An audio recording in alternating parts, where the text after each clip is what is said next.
Welcome to episode 1 of Female Leadership Exposed. I'm Erica Brister, and today we are talking to two very talented women, and we're going to be talking about race and how that plays into how you operate, as well as a no victim zone in female leadership. We are exposing the truth and the facts of female leadership right here, right now.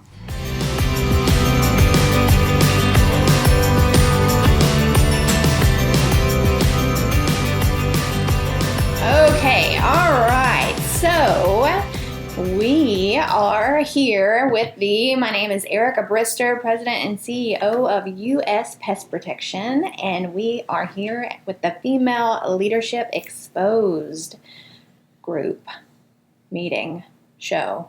And today we have with us Miss Linn in Hendersonville, and we have Miss Kee Bryant McCormick in Hendersonville as well. I'll get into a little bit of their background. How are you guys doing today? Great. Thanks for having us. Good. Thank you. Yeah. What are you guys doing here? Do you know? No. I'll take care of you, Kee. Just some girl power. That's right. We're just here to chat and have a good time. That's right. Cool. Awesome. So the purpose of this group, and I'm so grateful that you guys came today because you inspired me so much the last time and first time I met you guys together, because we had a conversation there in Hendersonville at a function where we were talking about female leadership and some of the irony that goes along with that and some of the uncomfortableness that sometimes goes along with being a female leader and having a female leadership role. And Kee, you have an impressive resume and impressive background. I know that the day that we met, you had just received an award for making an impact on the community as a professional, and you work for Bone McAllister. Yes. Yeah, tell me a little bit about what you do for them. So I'm an attorney at Bone McAllister Norton. We're a law firm here in the Middle Tennessee area. And my practice is primarily a very diverse practice in terms of just general litigation.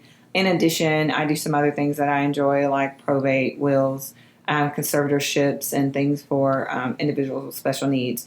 But typically, for any given day, I'm usually in the courtroom. Litigation is basically my practice area. I always laugh and say, if you want to fight, I'm your girl. So that's kind of what I say in terms of litigation. Awesome. But usually, for me, I'm a litigator. I'm typically in court 2 to 3 days a week. Awesome. You're like what I call a bulldog. Perhaps. That's a nice B word that I've been called. Awesome. All right. And you also have several different associations that you're members of in the community, very active in the community. So it was, you were highlighted for that, and I'm so grateful that you're here. And Dawn, you own 2 businesses in Hendersonville. You've been nominated for the same award that Kee got at that event. Tell us a little bit about what you do. So I'm an osteopathic physician. If you don't know what that means, I call it MD+.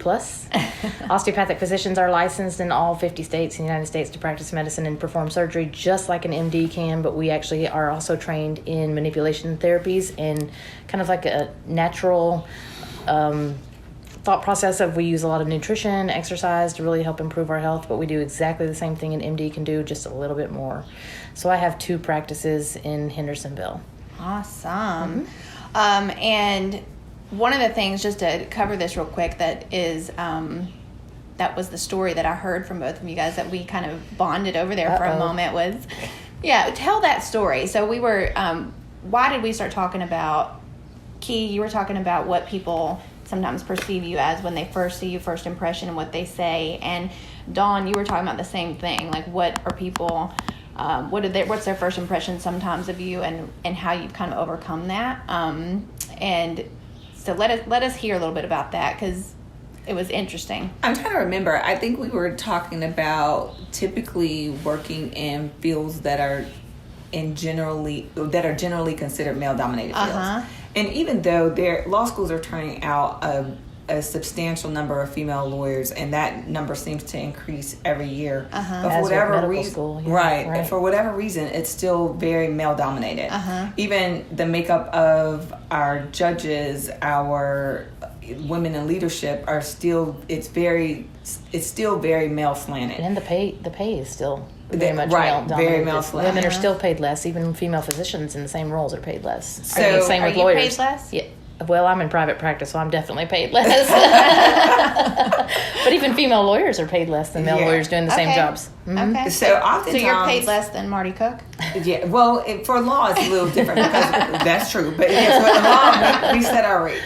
So, Okay. But that kind of goes back and segues to kind of what you and I talked about. Uh-huh. When you look at being able, one of the biggest obstacles that I have is overcoming the shock that I'm a lawyer. Right. And typically, and I think that's the conversation you and I had. It was. And Absolutely. it was basically, we were talking about how, for me, I don't feel like I often have the same luxury that some of my male counterparts have to be able to dress down, to be able to not look the appearance of the lawyer role. Right. That I think I shared with you, my husband had bought me a roller bag for my briefcase bag because of the volume of things I was carrying on a daily basis.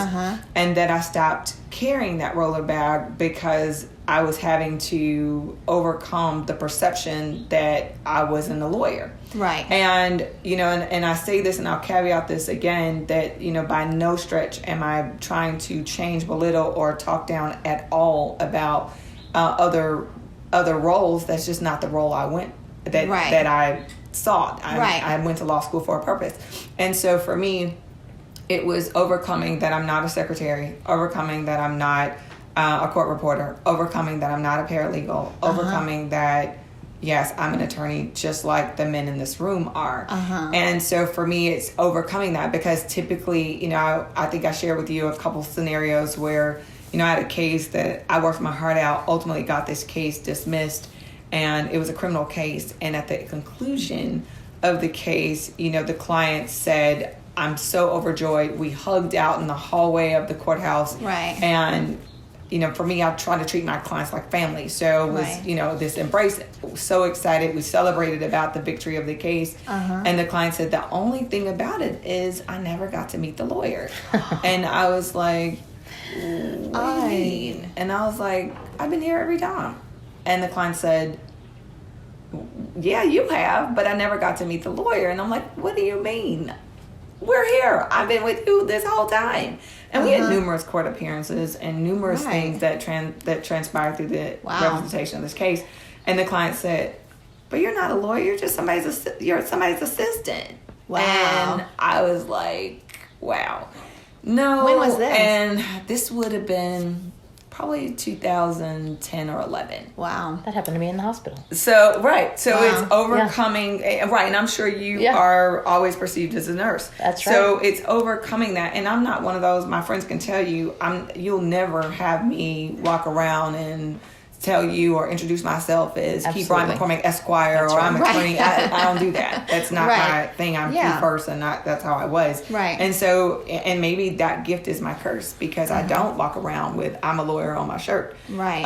And so I think that's part of, having other lawyers say, you're the court reporter, right? Those things that we've had to overcome. Assuming you're the court reporter. I always assume that first. And what's your answer to them now? You'll find out in a minute. Oh. That's my alter ego. If you were holding the mic, you would drop it. Yes, right. Your client will know in a minute. That's usually like my big girl response to it, and I'm used to it now. That's the sad thing is that I'm used to it. But I could dare say that my male counterparts have never been asked were they the court reporter. Right. I would dare say my male counterparts have never been asked are they the secretary. So I think that while we've come a long way, we still have some gender stereotypes that we're having to overcome. Right. Yeah, absolutely. Would it surprise either of you that in California they still refer to administrative assistants as secretaries? No, I don't. No. It doesn't surprise I mean, you? because we still get that here. I mean, it's just It's the South we here, still, though. It's the same thing. I get nurse a lot, of course. I was discharging a patient at the hospital. I had him for 5 days, and As his his family, doctor. as his physician, yes, and his family was in there. I was going through the whole discharge, all the information, when to follow up, all the information you should get at discharge. And then I said, does anybody have any more questions? And then one lady in the room raised her hand and said, yeah, when will the doctor be here?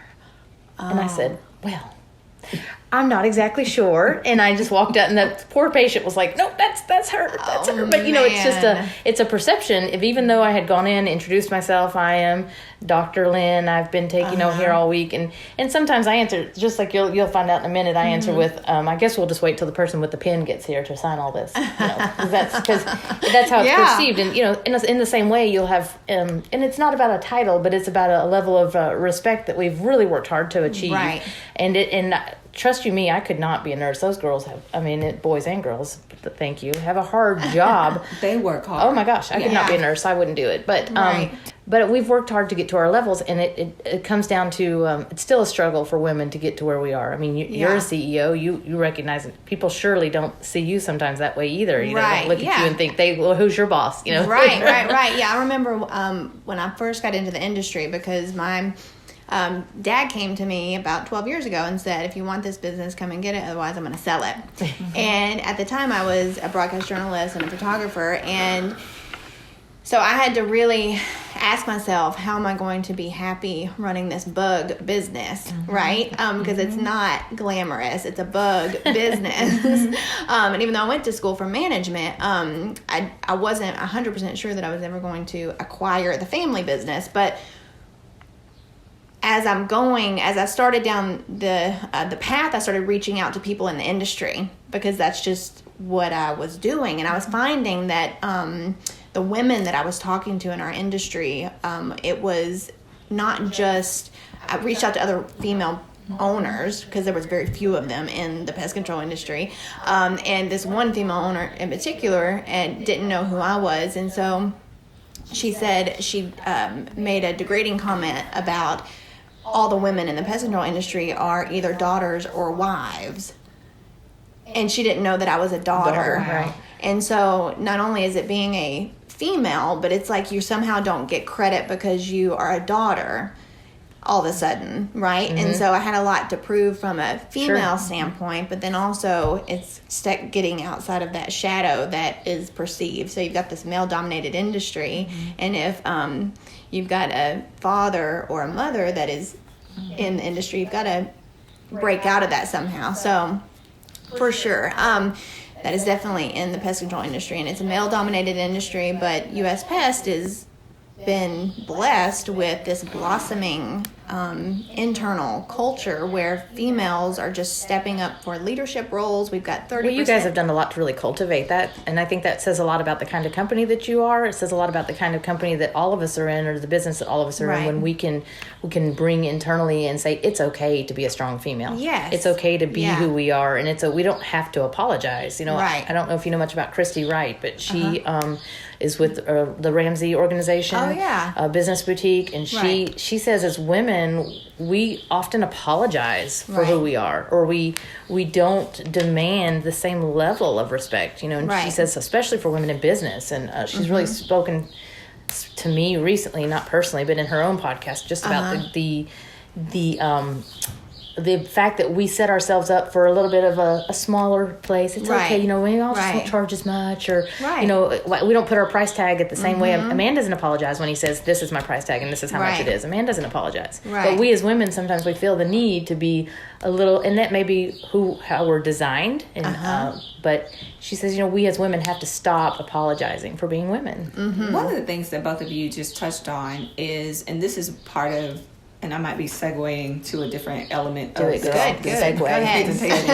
is just about empowering women, because one of the things both of you touched on is sometimes we're our worst enemy. Absolutely. In Dawn's example, she used that it was a woman who said, when's the doctor coming in? Right. And your example, it was a woman who basically said, those things. And I get it from women too. Right. And so for me, sometimes as women, we have to see ourselves bigger than what stereotypes are as well. That we buy into that. And that also is part of the issue of not building that woman and allowing ourselves to tear down our fellow women. Absolutely. And the this show is about exactly that. And one of the rules of this show is that this is a no victim zone, and positive leadership lessons is the focus. right?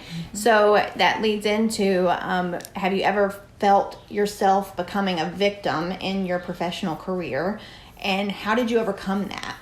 I know that for me, the way that my story unfolds with that is there's lots of ways that I could have become a victim to the bug business, right? And chosen to live my life being shackled to something that I had to be shackled to, and I couldn't be a photographer, I couldn't be creative, I couldn't be a journalist, I can't do what I was born to do. But the way I overcame that was I said I had an internal breakthrough where I was like, I'm going to bring my whole brain to work, and who I am is going to be applied to this bug business. And that's really what's made the bug business successful. So for us, so I'm wondering if from your standpoints, have you had a moment where you're like, I could go down that victim route, and then you've had to overcome it? Can you think of anything that would point to that? You're up, girl. Okay, so for me, it's plenty of times. Okay. I mean, more times than I want hear to it. count, but I've never allowed myself Yes. to be the victim. So when that thought comes, it goes just as fast as it comes, because I do not allow myself to even remotely go down that road. Yes. As an African American woman in this profession, it's regularly Right. an issue. And so for me, that victim role can creep in, but my Christian heart won't allow it to. Right. Because I know whose I am. Right. And because of my Lord, I don't allow myself to go down that road at all. But there are a ton of examples, probably more than we would have time to discuss Right. in a week, Yeah. on how that victim level creeps in, and even down, and by no means am I putting down the profession that I chose, because I love it. You know, I'll if do that for you. I know. Everybody else has enough lawyer jokes for me not to even have to make any.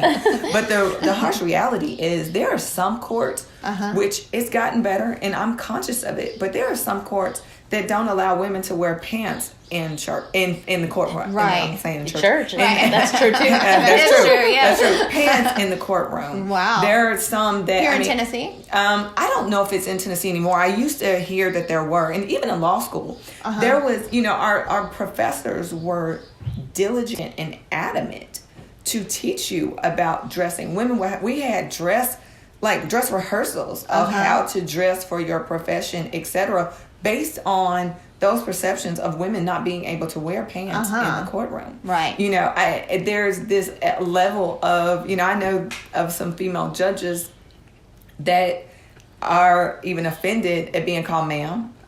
Because that male judge, you're going to say Your Honor. Right. And so there's a lot of little nuances that happen there that you ultimately end up. But for me, back to your initial question of the victim zone, I just don't allow it. Right. I've had to overcome my whole life, and I just feel like I'm not going down that victim road. Because there's women out there that are going to hear this, and they're going to have that thought this morning, maybe tomorrow morning. They're going to get faced with something that's going to want them to behave and react in a way that's a victim mindset. So what is a way, if they're faced with that today or tomorrow or next week or next year, where they could start reacting from a place of revengefulness, bitterness, self-defeatism, giving up, and quitting, and not necessarily quitting their role, but quitting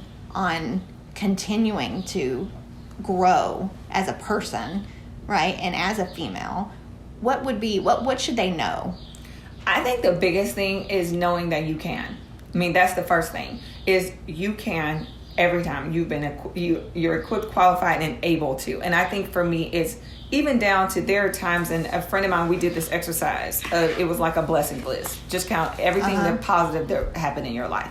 Because sometimes, have you ever had that situation where you've had like a great day, and like 10 great things have happened to you, and then one small thing that happened in a bad way derailed your whole day. Yeah. Versus those 10 great things making your day. Right. And I think as a society, sometimes we focus on the negative. So for me, I choose to try to focus on the positive of those 9. But I'm not going to tell you that I'm perfect, and that I have this down to a science, because there are days you're not perfect, Kee. Not by no stretch. That's okay. My husband will attest to that. That there are days when I have to be conscious to say, okay, no, not today, Satan. Not today. Right. You're not going to get in my headspace and make me think, because I do feel like that's the trick of the enemy, is to make you feel less than, make you then create this isolation in you, so he can work his mojo on you and make you think that you can't, and that you're less, and you don't deserve, and you're unworthy. And I just come against all of those issues. And I would tell any woman,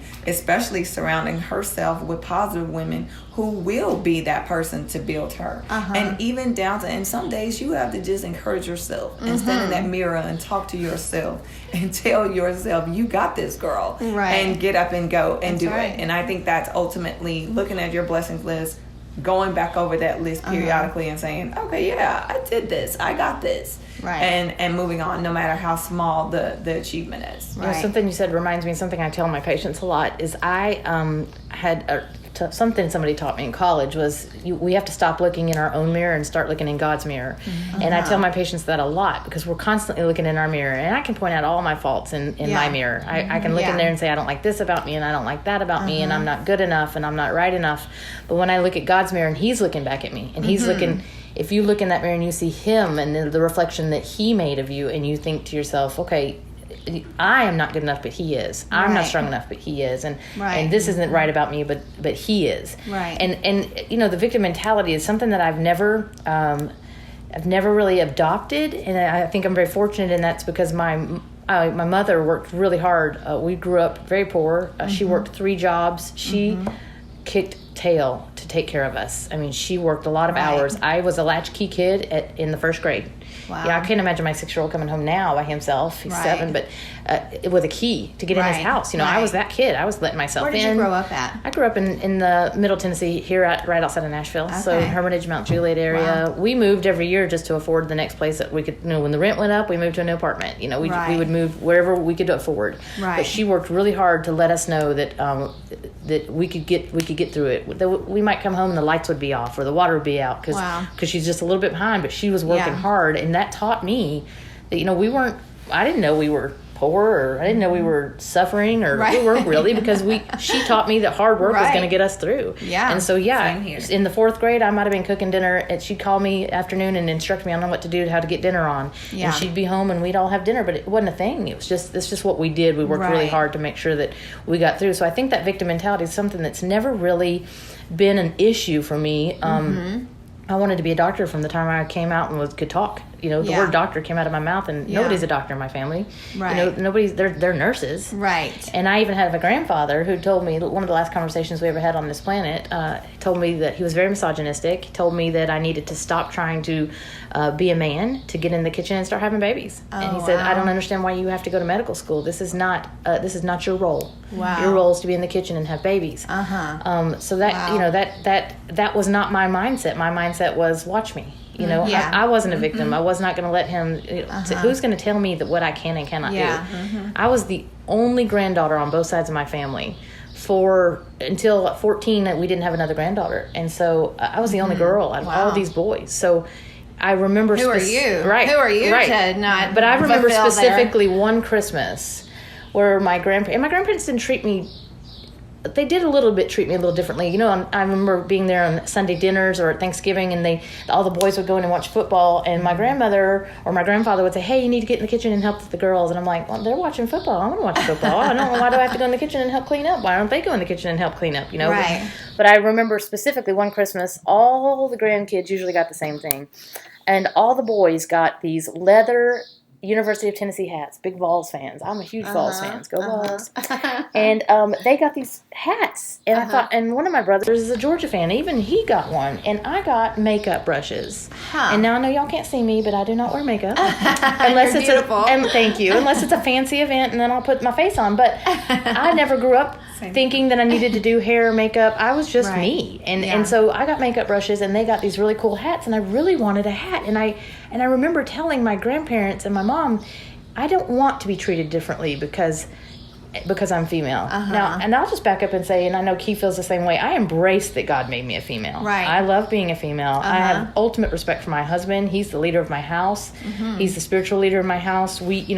It's not about an ultimate equality in male and female. Right. I definitely, but I definitely wanted to understand why, even at a young age, somebody put it in me, that I was going to be given a different gift, or I was expected to be in the kitchen, or I was not allowed to be a physician. Right. And so that victim mentality was always you're going to put me in this box, watch me get out of it. Right. Watch me climb out and do something totally different. And I was always encouraged by my mom to be that way, to be whatever I wanted to be. Just do That's it. great. Yeah. So that is really interesting what both of you guys are saying. And what I'm hearing is the elements of your faith that are so strong. And I really appreciate and highly respect the fact that you guys both are so faithful in your lives and in who you are, and that you do have a respect for your marriage and for how that operates under your faith. And when I think about the faith component and how the female ties into that I always go back to the woman at the well and her role in the carrying of the gospel. Because, in the Bible, I don't know exactly what book it's in, but when he approached her at the well. He should have never done that. Right. Really? I mean, seriously, for him to approach her was a big deal. Right. She ran off. And she was there midday. How dare she? Right. She should have been there early in the morning before any man could have possibly been there. Right. And she ran off and was the first evangelist and started telling people about this man. You got to see this man. You got to come see this man. Yeah. Right? And how dare she? Yeah. Right? So I think we skip over that a lot in religious circles and in spiritual circles, but I think that's a really strong component because we do have parts to play. And it's how do we play ourselves as being female the best way that looks. And it may not look like the box. It's going to look different for each and every one of us. And I think that the conversation right now everywhere is about the female, like the female role, right? What does that look like? How is that changing? Because I know that it can go a lot of different ways, and it's up to us as leaders and as leadership to change it from the inside out, which I believe you guys are doing, and I believe I'm striving hard to do. But we got to make sure it ends up on the right path, right? Because it could go a lot of different ways. Exactly. And on that note, we want to make sure that we are not putting men down. It's not about putting men down. Men. I mean, high five you on that one. I mean, Yeah, it's definitely not the male bash. No, it's not. And I think that unfortunately a lot of feminism today has leaned in that direction, and it's an unfortunate place that the word feminism has turned into a negative connotation now, whereas before it was like strong and let's be women, and now it's turned into let's just put men down. And this is not about putting men down. This is about just elevating ourselves to be where we deserve to be. As a whole. Exactly. And it's not about men versus women. It shouldn't be. There's a reason we're all here together. Let's just fellowship in that. Right. Yes. And I think that's a huge part, because for me, I used to have that question all the time. Are you a feminist? Do you think, my strategy is to uplift the family. And that means that we all are lifted. I don't feel like I have the luxury to say, I'm just going to lift women. Really? Then there's an issue there, because you're right. My goal is not to put men down at all. It's just to change the perception of women. Exactly. And I've never been that person that subscribed in order to get up, I've got to step on you. And I don't believe that. So that's the same concept with men. It's just showing when there is a difference in how the disparate treatment is what's usually my concern. Yeah, awesome. So y'all know it's Women's History Month. Yes, March yes. is Women's History Month, and we've heard some great history about your mom. Yeah. I think that's something that's really needs to be highlighted, about the people that have inspired us and motivated us to be who we are today. So what do you think from your perspective, how do you inspire other leaders, not just women, but how do you inspire other leaders to be better at being a better attorney, right? Being a better lawyer, being a better doctor? Like, what do you do that inspires them to want to be better at the practice that you've chosen? I know at U.S. Pest Protection, the way that I do it at U.S. Pest is we believe that the highest standards didn't exist in our industry, so we created them. One of the things that we're doing is the Tennessee Honey Festival, and we are the world's only bee-friendly pest control company. So from the number one in the world pest control company to the small mom and pops around us here in Hendersonville, we're taking a stand on a world platform. Yeah, it's an important issue. It's a very important issue. So other people in other states are we're watching their social media and watching their tactics and watching different things that they're putting out there, and they're starting to change their narrative. They're starting to change their processes and what they do and don't do. So raising the standard in our industry, how do you guys feel like you do that and inspire and motivate and help change your industry for just to be a better practice for each of you? I think for me, my leadership style, if I would say, in order to answer that question, I kind of have to dissect what my leadership style is. My leadership style is one of those that's more of from example. In order to be a leader, you have to be able to follow, you have to be able to lead, you have to be able to listen, you have to be able to have this range. And I used to remember being in college and they would ask, are you a leader or a follower? And I never could answer it. I was like, I'm both. I'm a doer. If there's a job that has to be done, I'm going to do it. I'm not going to say, oh no, that's Dawn's job, or no, that's Kee's job, or that was Erica's job. No, let's get it done, because at the end of the day, we are goal oriented and task oriented and are trying to get to a common goal or destination. So it doesn't matter who didn't do something in order to get it done. We'll address that so that we can move on for the next round. But the biggest thing is going. I feel like, it's leading by example. It's being able to, I don't subscribe to that do as I say, not as I do kind of concept. Right. So I think that's one of them. And then even also, with the kids. I know. I really try not to even there, which is hard, even there. So one of the things that I know for me is, sometimes we have this perception that everybody's perfect and we're not. And so you go through either your woe is me or your, they're great and I'm not. And I have a really good friend who I mentor in terms of in the legal profession. And one of the things I had to make her understand is it's the practice of law. That means we're practicing. Practice of medicine. No one has the full answer. If they did, there would never be two sides of any argument. Right. Yeah. You every time you think that person's got it perfect, they don't. And I have people come up to me all the time and say, "Oh my gosh, Kee, your life is just so perfect. I really wish my life was like yours." Isn't that the social media mentality? Well, maybe only post the pretty pictures. Right. And my answer to them is, I tell them all the time, you want my glory, but you don't know my story. Right. And because of that and all of that level of perseverance and hardship and what Kee's daily life is like, I'm like, I could tell you stories that would blow your mind, because my story is very similar to Dawn. True. Very true. Very similar to Dawn. Just we didn't grow up with means. Right. My family was a single parent household. My mom and dad's marriage failed. My dad kind of checked out, and in the meantime, my mom was stuck with the bag.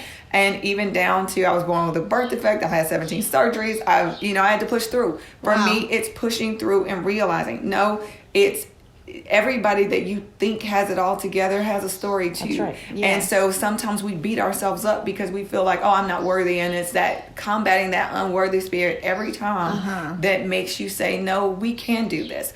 or that the task is so big that I just can't make a difference in that task. No, do something. Right. Do something to make an effort, because it's kind of like what you just touched on, Erica, is ultimately another mom and pop pest control place is going to get on board and try to, and eventually you're going to have a coalition of people who can make the big dent in the goal that you have. And I think that's, for me, is pushing you to be your best you, whatever that you is. Right. Your you is not my you. Right. So it's pushing you to be in your best moment and just to try. And I think that's part of it. And so leading by example, trying to say, okay, let's do this, realizing it's okay to say I don't know. It's okay to say I don't have the answer. Right. But I always say, but I'm going to try to find it. Figure it out. Right. So if you don't have the answer, you don't have to. But I'm going to try to find it. And I always tell somebody, run from the one who has all the answers. Right. Because they don't. That's right. Right. If you go to a perfect place or a perfect scenario, leave, because you're going to mess it up. That's right. You are not perfect. And if it's perfect, leave it perfect. Right. Don't go in there and add you to it. They don't need you. No, don't go and add you to it. So, that's kind of my strategy and style of that. And know that, we're all learning. Right. No one has the answers. So we're all learning. And that points to the exposed part of this show, really, is because leadership, there's a misnomer in leadership that people think that, you're a leader, like if they want to be in leadership, it all together. They got it all together. Right. You got it all together. You don't. No, Yeah. And if you're a real leader, you are exposed to, and your imperfections are you should exposed. be. I mean, you can't grow if you don't have that out there. Right. I mean, for me, I never wanted to have my own practice. I wanted to get out, work for somebody else, just, I never wanted to be in private practice, but I realized when I was working for somebody else that it wasn't working. I was in a place where they literally would say, well, that's not my job. Well, I don't know, so-and-so was supposed to do that. That's not the answer ever. Right. And I'm kind of a take charge person, so I'll just take control of it all and get it done. Right. And that wasn't working for any of us involved. So starting my own practice was not my idea, but it was God's idea. And I'm fortunate that, we talk about in our industry, a few years ago, I actually did something that's growing. It's called a direct primary care movement. It's growing in our country. There's probably about 3,000 to 5,000 docs. We're really not sure, because basically what happens is physicians say enough's enough. Right. They stop taking commercial insurance or Medicare, and they just go back to the days of chicken and eggs. You used to go see a doctor, you bring them a dozen eggs, take care of your ailments, and life was life. Right. The middleman wasn't in the way. Yeah. So I realized after some governmental changes that if I didn't change the way I did my practice, I was going to have to close down. Right. So 2 years ago, I literally said, I can't do this anymore, and I stopped taking commercial insurance. I still take Medicare, because it's not Medicare's fault. I mean, elderly people's fault that Medicare's so bad. Right. But for right now, but commercial insurance, I just dropped it. And I had so many patients who have come to me and said,